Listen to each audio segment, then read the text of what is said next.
Father's নিয়ে আলাপ করছি, পারহ্যাপস উনি সবচেয়ে বড় ফাদার, কিন্তু ফাউন্ডিং ফাদার্স আছে, যেহেতু উনি লিখছেন, উনি ওই জায়গা থেকে সরে আসছেন না, যেটা অসাধারণ ব্যাপার। শুক্লা যেভাবে বলছেন খুবই অসাধারণ। ইন্ডিয়ার চুক্তির তালিকা, এরকম অনেকগুলো ডেটা আছে, প্রচুর ডেটা আছে এখানে। বিচার বহির্ভূত হত্যাকাণ্ড কিভাবে হয়েছে, গুম কিভাবে হয়েছে, কতগুলো হয়েছে, কোন মাসে হয়েছে, এই ধরনের ডেটা প্রচুর আছে। প্রচুর মাইনরিটির উপর অত্যাচারের ডিটেইল আছে, পত্রিকার হেডলাইন আছে, খুবই চমৎকার ভাবে আছে এগুলো। শেখ হাসিনা সম্পর্কে তিনি একটা মূল্যায়ন করেছেন, যেটা আমার খুব ভালো লেগেছে। তিনি একটা জায়গায় লিখছেন, she was shrewder than her father.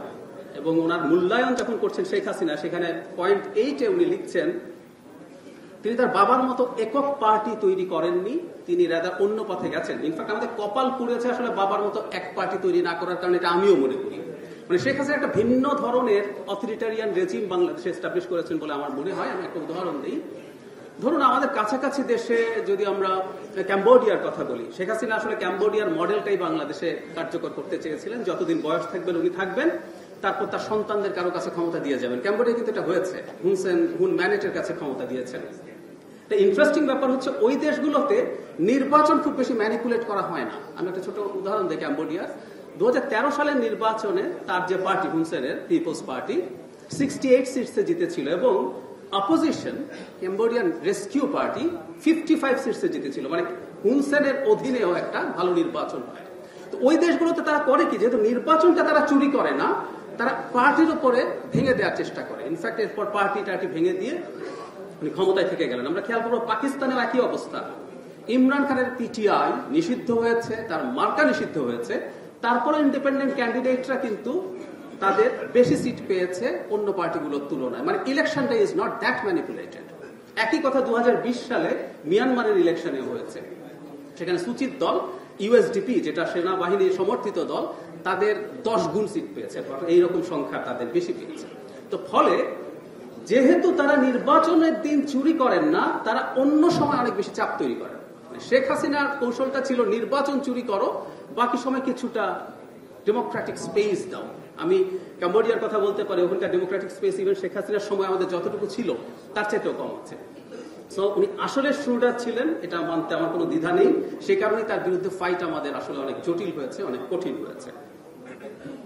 এবার দু একটা জায়গায় আমি একটু বলতে চাই, সেটা হলো ওনার বাড়ির যে মামলা আছে, এটা অনিবার্যভাবেই এই বইয়ে একটা এক্সাম্পল হিসাবে আসতে পারতো যে সরকার কিভাবে অপারেশন তৈরি করে বিরোধী মতের উপরে।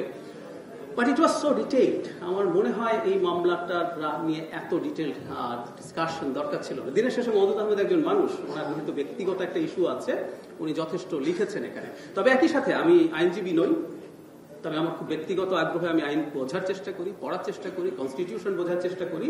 5th, 7th এবং 13th অ্যামেন্ডমেন্ট বাতিল করা নিয়ে খুবই গুরুত্বপূর্ণ আলোচনা আছে। 15th অ্যামেন্ডমেন্ট নিয়ে অসাধারণ আলোচনা আছে। এটা আমাকে খুবই এনরিচ করেছে, এবং যারা আগ্রহী তাদেরকে করবে। কিছু কিছু জায়গায় তিনি সরকারকে ছাড় দিয়েছেন বলে আমার মনে হয়। হি ওয়াজ আ বিট সফট। ধরুন শিক্ষা, শেখ হাসিনা শিক্ষাকেও যে তার অথরিটারিয়ানিজমকে নার্চার করার জন্য ব্যবহার করেছেন, এটা আমি মনে করি। যেমন ধরুন উনি প্রচুর ডেটা দিয়েছেন কিভাবে শিক্ষার কোয়ান্টিটি বেড়েছে, প্রশ্ন ফাঁস হয়েছে, এগুলো আছে। কিন্তু আমি তো সিরিয়াসলি মনে করি ধরে ধরে লোকজনকে গ্রেড দিয়ে সন্তুষ্ট রাখার চেষ্টা করেছেন তিনি। 1.5 লাখ, 2 লাখ, 3 লাখ জিপিএ 5, এবং তারপর তারা বলছে আই এম জিপিএ 5। তো এইসব কোয়ালিটিটাও নষ্ট করেছেন তিনি। এটাকেও কিন্তু আমরা তার এই অথরিটারিয়ানিজমকে টিকিয়ে রাখার সাথে রিলেট করতে পারি বলে আমার মনে হয়। আরেকটা জায়গায় আমি মনে করি বড় ছাড় আছে অর্থনীতির ক্ষেত্রে। সামহাউ উনি শেখ হাসিনার কিছু কিছু অর্থনৈতিক অর্জনকে স্বীকৃতি দিচ্ছেন। সমালোচনা তো আছেই নিশ্চিতভাবে, কিন্তু স্বীকৃতি দিচ্ছেন। কিন্তু আমি সেই স্বীকৃতির জন্য তিনি ব্যবহার করেছেন বাংলাদেশ ব্যুরো অফ স্ট্যাটিস্টিক্স এর ডেটা বেশিরভাগ ক্ষেত্রে। তো এখন যেটা হয়, এই ধরনের প্রত্যেকটা অথরিটারিয়ান রেজিম তার ডেটা ম্যানিপুলেট করে, এবং এটা যে চর্চা আছে তার প্রমাণ হচ্ছে ওয়ার্ল্ড ব্যাংক কোন দেশের ডেটা কতটা ক্রেডিবল সেটার জন্য আলাদা র্যাঙ্কিং আছে, statistical capacity score.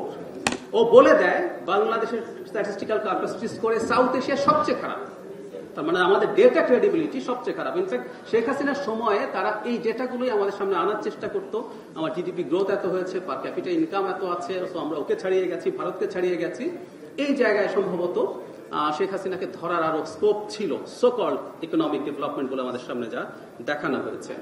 Same goes for Rohingya. রোহিঙ্গাদের সম্পর্কে তিনি এটাকে মূলত মিয়ানমারের সংকট হিসেবে দেখিয়েছেন এবং গ্লোবাল কমিউনিটি খুব বেশি রেসপন্ড করেনি। আমার একটা ডিফারেন্ট আর্গুমেন্ট আছে, আমি বলে রাখি। এটা ওরা দেখার দৃষ্টিভঙ্গি ভিন্নও হতে পারে। রোহিঙ্গা সংকটে আসলে আমরা বিপদে পড়েছি, আমাদের মনে থাকার কথা যে চীনের মধ্যস্থতা একটা অ্যারেঞ্জমেন্ট স্বাক্ষরিত হয়েছিল। চীনের ফরেন মিনিস্টার বাংলাদেশে এসেছেন, উনি মিয়ানমারে গেছেন, শেষে বাংলাদেশে একটা চুক্তি স্বাক্ষর করে এটাকে বাইল্যাটারাল একটা প্রবলেমে পরিণত করে। ইনফ্যাক্ট গ্লোবালি যখনই তাদের উপরে চাপ অনেক বাড়ছিল, তখন মিয়ানমার বারবার বলতো যে আমরা বাংলাদেশের সাথে বাইল্যাটারালি সমস্যাটা সমাধান করছি। সো এই ধরনের ইটস মাই আর্গুমেন্ট। একটা ফান আছে যে উনি নোবেল পাওয়ার জন্য রেদারেদেরকে ঢুকতে দিয়েছেন, কিন্তু আমি মনে করি তিনি আসলে পরাশক্তির সাথে এক ধরনের আন্ডারস্ট্যান্ডিং, চায়নার সাথে এক ধরনের আন্ডারস্ট্যান্ডিং ছিল রোহিঙ্গাকে একসেপ্ট করা এবং থাকতে দেওয়া। না হয় ওই সোকল্ড অ্যারেঞ্জমেন্ট 18 সালের নির্বাচনের ঠিক আগে কোনো প্রয়োজন ছিল বলে মনে হয় না। সাথে আমরা যদি যোগ করি 18 সালের নির্বাচনের পর রীতিমতো চায়না থেকে দূত এসে সোনার নৌকা দিয়ে শেখ হাসিনাকে অভিনন্দন জানিয়েছিলেন। সো এগুলোর সাথে আমি মনে করি যে শেখ হাসিনাকে খুব ইজিলি ছাড় দেন স্কোপ নেই।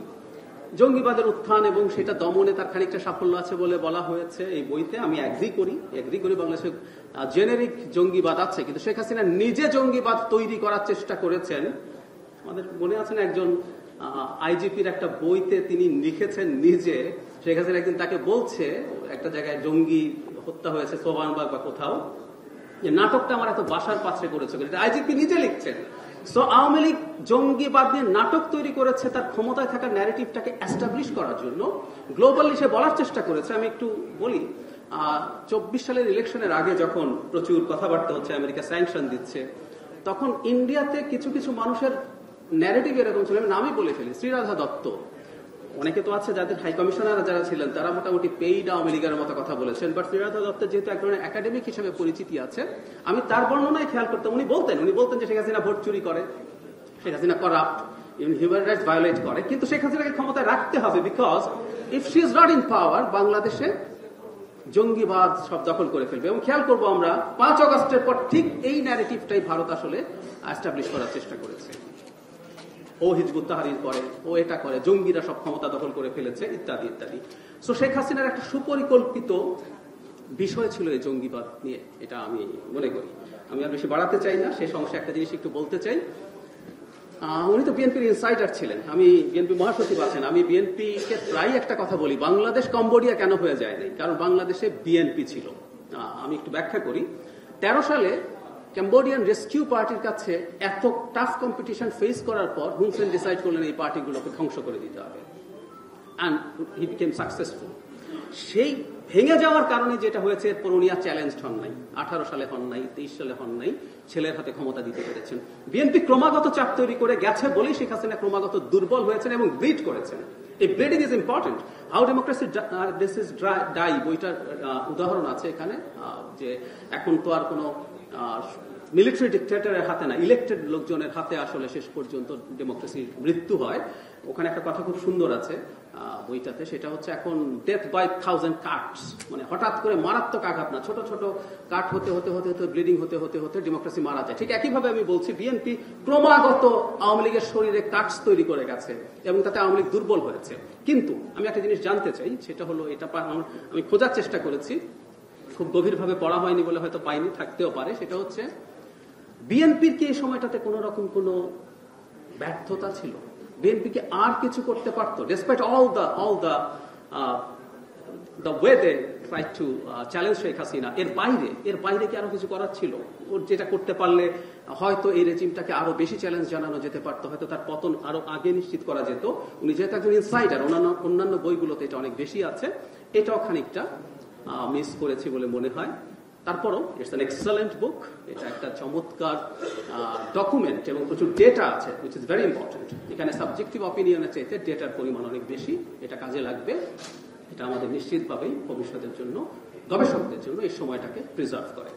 শেষ করবো একটা অফ টপিক দিয়ে, সেটা হচ্ছে আমাকে কেউ আমার হোম ডিস্ট্রিক্ট জিজ্ঞেস করলে আমি রাঙামাটি মনে হয়, কারণ আমার বাবার চাকরি সূত্রে আমার জন্ম, বেড়ে ওঠা হচ্ছে রাঙামাটি জেলায়। কিন্তু কোথাও কোনো কীর্তিমান নোয়াখালীরা দেখলে আমার বলতে ইচ্ছা করে আমি নোয়াখালী, ইনফ্যাক্ট আমরা জানাতে পারি নোয়াখালী। উনি কোম্পানিগঞ্জের, আমি বেগমগঞ্জের, আমার বাবা মায়ের বাড়ি নোয়াখালী। Thank you.